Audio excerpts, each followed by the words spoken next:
Iran ने Israel पर ballistic missile दागी है। इजरायली सेना ने मिसाइल हमले का दावा किया है। इजराइल ने लोगों को बंकर में जाने के लिए कहा है।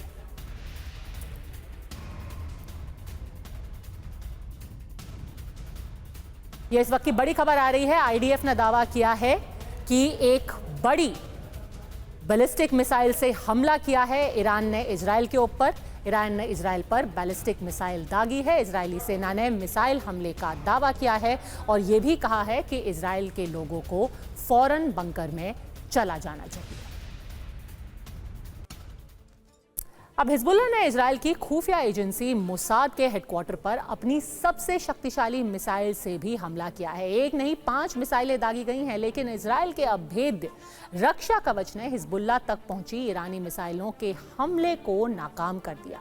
आज परवा देश के दूसरे भाग में हम इजराइल के इस अभेद्य कवच का पूरा सच जानेंगे और इस सवाल का जवाब भी आपको मिलेगा कि अगर भारत को जंग के हालात का सामना करना पड़ा तो क्या हमारे पास भी इतना मजबूत सुरक्षा कवच है?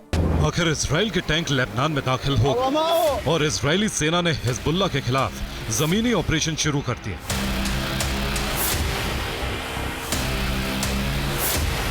लेकिन जिस वक्त इजराइल के टैंक लेबनान में दाखिल हो रहे थे, तब इजराइल के दूसरे सबसे ज्यादा आबादी वाले शहर तेल अवीव में मोसाद के हेडक्वार्टर पर रॉकेट और फादी 4 मिसाइलें बरस रही थी।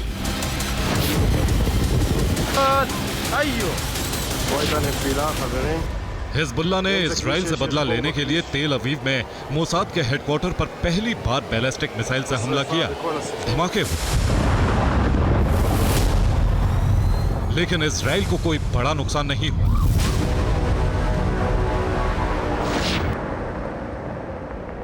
क्योंकि डेविड स्लिंग जैसा एयर डिफेंस सिस्टम इजराइल का अभेद्य रक्षा कवच बन गया। इजराइल डिफेंस फोर्स यानी आईडीएफ ने दावा किया कि हिजबुल्लाह ने इजराइल पर 7 अक्टूबर जैसे बड़े रॉकेट हमले की तैयारी की थी, लेकिन वो अपने मकसद में कामयाब नहीं हो पाए।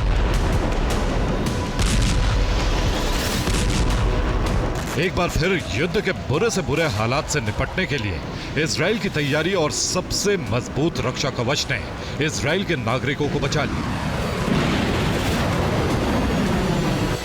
इजराइल के इस रक्षा कवच के बारे में विस्तार से जानेंगे, लेकिन पहले देखिए भारत के सेना प्रमुख जनरल उपेंद्र द्विवेदी ने इजराइल के मास्टर स्ट्रोक और युद्ध की तैयारियों को लेकर क्या कहा। Is something which is a master stroke by Israelis, and for that it requires years and years of preparation.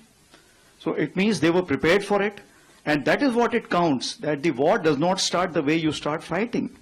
It starts the day you start planning, and this is what is most important.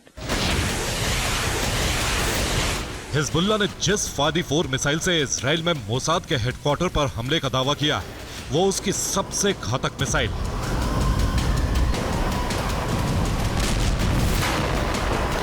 Hezbollah जिसे फादी 4 कहता है, वो Iran की बनाई Kader 1 ballistic missile है। ये missile 700 से 1000 kilogram तक विस्फोटक ले जा सकती है और ये एक पूरी इमारत को तबाह करने की क्षमता रखती है।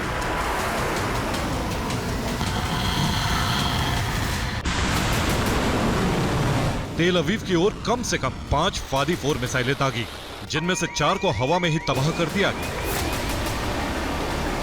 और एक मिसाइल इजराइल के एक अरबी गांव कफर कासिम में सड़क के पास गिरी।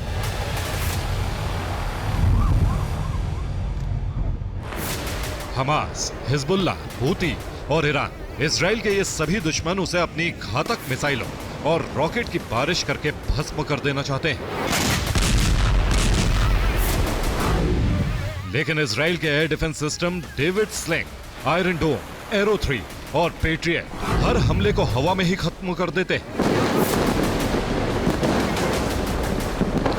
इजराइल का आयरन डोम कई बार इजराइल पर हुई रॉकेट की बेहिसाब बारिश को रोक चुका है, लेकिन इस बार इजराइल में मोसाद के दफ्तर को हिजबुल्लाह की मिसाइल से जादू की छड़ी डेविड स्लिंग ने बचाया। David sling missile defence system को इजराइल में मैजिक वॉन्ड यानी जादुई छड़ी कहा जाता है।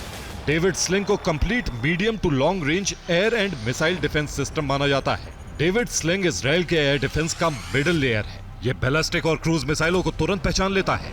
डेविड स्लिंग लॉन्ग रेंज मिसाइलों का भी पता लगा लेता है। डेविड स्लिंग 40 से 300 किलोमीटर तक की दूरी तक रॉकेट और मिसाइल हमले को रोकने की क्षमता रखता है। डेविड स्लिंग के एक लॉन्च सिस्टम में 12 मिसाइलें लगाई जा सकती हैं। डेविड स्लिंग में लगा मल्टी मिशन रडार 474 किलोमीटर के दायरे में 1100 टारगेट को एक साथ ट्रैक कर सकता है। पूरे इजराइल की बैलिस्टिक या क्रूज मिसाइलों से सुरक्षा के लिए डेविड स्लिंग की सिर्फ 2 बैटरी ही काफी है। डेविड स्लिंग मिसाइल को अमेरिका और इजराइल की कंपनियों ने मिलकर बनाया है। यह इजराइल का नया ब्रह्मास्त्र है, जिसने लेबनान के बैलिस्टिक मिसाइल हमले से मोसाद के हेडक्वार्टर को बचा लिया। Bureau report, TV9 Bharatvarsh.